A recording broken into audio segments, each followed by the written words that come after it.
Ingoreza Ma TV amu enang ena. To declare as people of Samburu, as politicians from Samburu, from the Azimio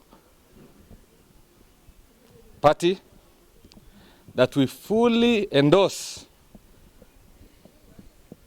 the declaration and the choosing of the deputy president yesterday,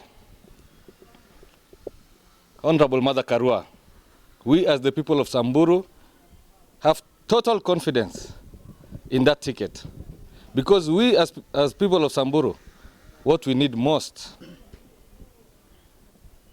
with our myriad of problems is an anti-corruption ticket. And yesterday, I think that came out very clearly, the difference between us and them.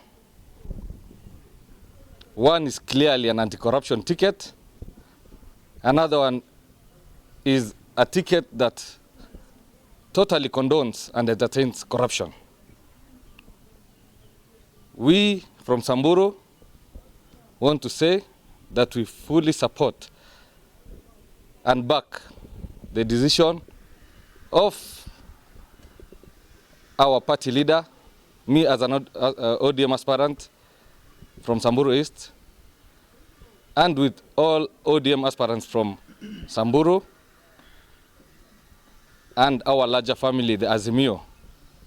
In short, we want to say that we fully support that ticket, and we cannot wait to welcome Mother Rao or the Rarua ticket, Raila and Mother Karua to Samburu. We cannot wait to welcome them. We are ready for them. Ingoreza Ma TV amu enang ena.